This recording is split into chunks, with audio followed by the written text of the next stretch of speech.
नमस्कार, आप देख रहे हैं वीके न्यूज। मैं अमित भोबिया। 3 बार के प्रधानमंत्री, राजनीति में अजात शत्रु, कुशल वक्ता, बेहतरीन कवि और न जाने कितने ही किरदारों को अपने अंदर समेटे हुए अटल जी शुक्रवार को पंचतत्व में विलीन हो गए। उनका अंतिम संस्कार दिल्ली के राजघाट के पास स्थित स्मृति स्थल में किया गया। उनके अंतिम संस्कार में देश की तमाम दिग्गज हस्तियों के साथ कई देशों के प्रतिनिधि और राष्ट्राध्यक्ष भी पहुंचे। अंतिम संस्कार से पहले सबके मन में यही सवाल था कि अटल जी शादीशुदा नहीं हैं, तो उनकी चिता को अग्नि कौन देगा। लेकिन शाम के वक्त इस सवाल का उत्तर मिल गया और उन्हें उनकी बेटी नमिता भट्टाचार्य ने अग्नि दी। इस पूरे क्रियाक्रम के दौरान अटल जी की बेटी के साथ उनकी नातिन भी मौजूद थी। निहारिका के आंखों में आंसू थे। सेना के जवान ने तिरंगा लपेटकर निहारिका के हाथों में दिया था। उस वक्त वो भावुक हो गई थी।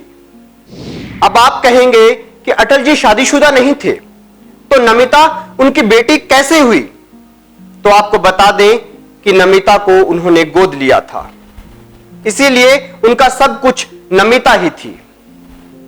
आखिरी वक्त तक नमिता उनके साथ रही और जब उन्होंने आखिरी सांस ली तो वो फूट फूट कर रोने लगी।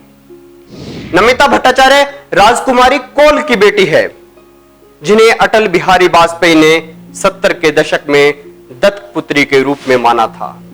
नमिता के पिता ब्रिज नारायण के निधन के बाद अटल ही कोहल परिवार के संरक्षक और अभिभावक थे।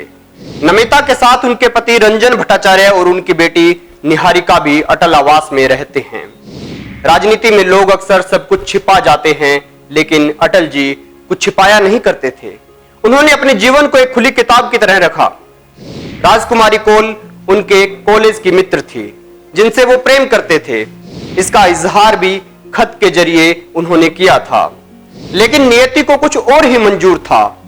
राजकुमारी के घर वाले अटल के साथ रिश्ते को तैयार नहीं थे, इसीलिए राजकुमारी की शादी दिल्ली में करवा दी गई। लेकिन किस्मत ने फिर दोनों को मिला दिया। राजकुमारी अपने पूरे परिवार के साथ अटल जी के आवास पर रहती थी। उन्होंने अटल जी की खूब सेवा की। उनके बारे में वरिष्ठ लेखक और पत्रकार कुलदीप नैयर ने टेलीग्राम में लिखा था, संकोची मिस कोहल अटल की सब कुछ थी। उन्होंने जिस तरह अटल की सेवा की वो कोई और नहीं कर सकता था। वो हमेशा उनके साथ रही। मई 2014 में जब मिसेस कोहल का निधन हुआ तो एल.के. आडवाणी, राजनाथ सिंह, सुषमा स्वराज से लेकर सोनिया गांधी भी उनके अंतिम संस्कार में शामिल हुई थी। ये वीडियो आपको कैसा लगा? अपनी राय कमेंट बॉक्स में जरूर दें।